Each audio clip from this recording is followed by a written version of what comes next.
সম্মানিত সাংবাদিক বন্ধুগণ, আপনারা জানেন যে নির্বাচন প্রচারণা উপলক্ষে যে প্রজেকশন মিটিং, প্রার্থিতা প্রচারণা সভা যেটা আমরা বলতেছি, এটি আমরা কিন্তু হল ওয়াইজ করতেছি।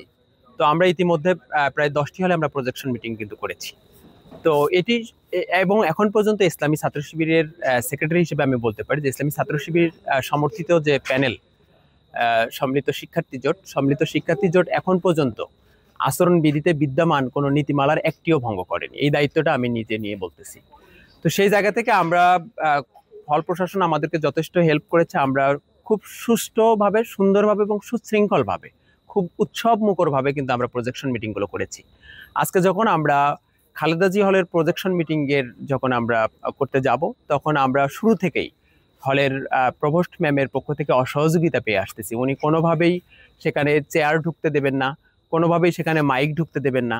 হ্যাঁ, তো এই যে জায়গাগুলো, অথচ এইটির কিন্তু প্রত্যেকটি কিন্তু এই যে নির্বাচন কমিশনের যে আচরণবিধি, সেই আচরণবিধিতে কিন্তু দেয়া আছে। এখানে খুব স্পষ্টভাবেই দেখবেন যে 3-এর আপনার হচ্ছে যে এখানে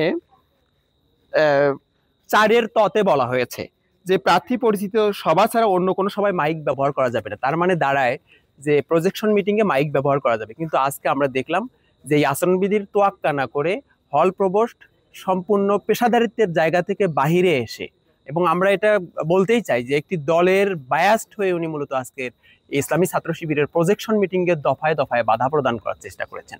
ঠিক সেই জায়গা থেকে আমরা বারবার ম্যামের সঙ্গে কথা বলার চেষ্টা করেছি, বারবার আমরা নির্বাচন কমিশনে এসেছি, চিফ ইলেকশন কমিশনের সঙ্গে আমরা কথা বলেছি, বলে আমরা তাদের সহযোগিতা চেয়েছি, কিন্তু আমরা তাদের সহযোগিতা পাইনি। এবং এক সময় আমাদের প্রার্থীরা এবং আমাদের ভোটার বোনরা ফ্লোরে বসে কিন্তু আজকে আমাদের প্রোগ্রাম করেছেন, যেটা আপনারা দেখেছেন। তো সেই জায়গা থেকে এবং সর্বশেষ তারা আমরা যখন আচরণবিধির কথা উল্লেখ করি, তখন আমাদেরকে মাইক ব্যবহারের অনুমতি প্রদান করে। তো আমরা খুব স্পষ্ট করেই বলতে চাই যে শুধু প্রজেকশন মিটিং না, আজকের এখন পর্যন্ত ইসলামী ছাত্র শিবিরের যে সমর্থিত সম্মিলিত শিক্ষার্থী জোট এখন পর্যন্ত একটিও আচরণবিধির লঙ্ঘন করেনি। কিন্তু পক্ষান্তরে আমরা যদি দেখি যে এই বিদ্যমান আচরণবিধিতে যে নিয়ম নীতিমালাগুলো আছে, জাতীয়তাবাদী ছাত্র দলের যে সমর্থিত যে জোট, ঐক্যবদ্ধ নতুন প্রজন্ম জোট এবং অনেক প্রার্থী কিন্তু এই আচরণবিধিগুলো লঙ্ঘন করেছে, কিন্তু তাদের বিরুদ্ধে কিন্তু নির্বাচন কমিশনকে আমরা কোনো রকমের ব্যবস্থা গ্রহণ করতে দেখিনি বা কোনো পদক্ষেপ নিতে দেখিনি। আমি যদি বলতে চাই, যেখানে স্পষ্ট বলা আছে 4-এর ওতে যে নির্বাচন প্রচারণায় শুধুমাত্র সাদা কালো পোস্টার ব্যবহার করা যাবে, এক্ষেত্রে পোস্টারের আকৃতিও বলা আছে, কিন্তু এর বাইরে আমরা দেখলাম যে ছাত্রদল সমর্থিত একজন প্রার্থী, এবং সেটি কিন্তু স্পষ্টভাবে এখানে বলা আছে যে নির্বাচনের 3-এর কতে যে নির্বাচনের কোনো কার্যক্রমে ঘোড়ার গাড়ি ব্যবহার করা যাবে না, একদম স্পেসিফিক ভাবে বলা আছে। কিন্তু আমরা দেখলাম যে ছাত্রদলের সমর্থিত একজন সিনেট সদস্য প্রার্থী শাফিক আজমি নাম সম্ভবত, উনি কিন্তু 5 দিন ধরে ঘোড়ার গাড়ি দিয়ে প্রচারণা চালাচ্ছেন কিন্তু ক্যাম্পাসে।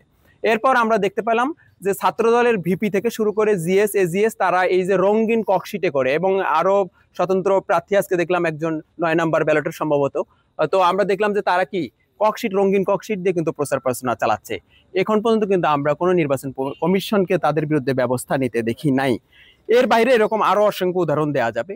এর বাইরে আজকে যে লজিকে নির্বাচন কমিশন মনে করতেছে যে ছাত্র শিবিরের এই কার্যক্রম তারা রাষ্ট্র পরিচালনার ক্ষেত্রে বাধা বা অন্তরায় হিসেবে দেখার চেষ্টা করতেছে এবং হস্তক্ষেপ করতেছে, ঠিক একই কাজগুলো কিন্তু জাতীয়তাবাদী ছাত্র দলের সমর্থিত জোট এবং অন্যান্য প্রার্থীরা কিন্তু করে যাচ্ছেন। তাদের বিরুদ্ধে কিন্তু আমরা কোনো ব্যবস্থা দেখতে পারতেছি না।